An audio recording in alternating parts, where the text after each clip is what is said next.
好的，各位，海灯节的兑换4星呢又来了。这礼乐10人众当中，有一些角色呢，在玩家中是有共识的，那就是星焰、重云。那这2位角色呢，肯定不会有人推荐玩家去兑换的，因为他们俩想要玩得好，就比较考验玩家的游戏理解、资源投入以及XP的程度。星焰的模型比较诡异，火元素物理伤害角色，没点游戏理解根本不会玩。重云比较正常，但是适配的队伍很少，被踢出国家队以后呢，至今也没有就业的方向，只能看到厨力玩家拿出来打核爆。只能说厨子对于角色的理解属于这个游戏中比较高的那一档。然后是大家都会推荐去兑换的2个角色，一个是行秋，一个是佳明。行秋不用说，实打实能提升一个账号的强度，挂水加生存，能打蒸发，能打种门。点球箱里呢，现在就属他混的还是比较好的。佳明呢，作为一个新4星，这个伤害、这个技能、这个设计，不仅是新玩家缺主 C 可以去兑换，老玩家也会考虑兑换一个开图剑当玩具。而且培养材料很好获得，史莱姆遍地都是，星罗呢去瑶光滩附近走一圈，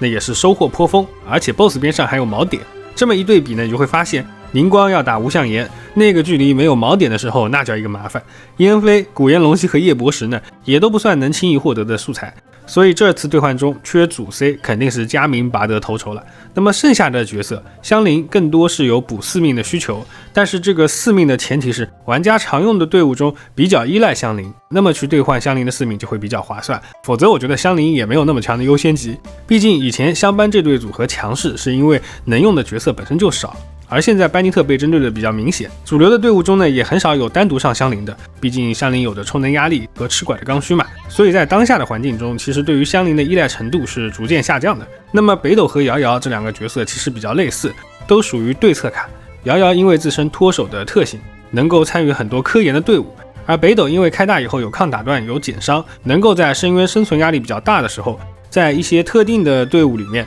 作为中离的下位替代。所以这2个角色一般玩家是不会围绕他们去建队的，而是如果队伍中有需要才会挑选到他们的头上。那么就很简单，如果玩家喜欢力大专飞，那就不用兑换这2个角色。如果是策略型的玩家拿来当做策略卡培养，那么北斗的1命和2命都是值得兑换的。瑶瑶呢0命就可以，当然有个2命减小充能压力就会更好。那最后剩下的就是云先生，作为普攻拐，虽然功能性很强，但是现在拐的竞争也是非常卷的。像这样垂直单一的拐呢，显然在选择上已经不是最优解了，而且3拐1的时代已经过去了。更多时候呢，我们会选择1拐3，或者是相互拐。就算是曾经最适配的萧公灵人，现在呢也开始转型去打多核体系了。所以云先生的兑换价值很显然是不如刚上线的时候高了，是一种垂直玩法上的选择。那么这么一通看下来呢，这次兑换的思路就很清晰了。如果缺少主 C， 那么佳明是最佳的选择。其他的角色中呢，行秋的价值最高。那如果行秋满命了，剩下的几位角色就是看自己常用的队伍中是否存在需求，看自己是否有缺少的角色，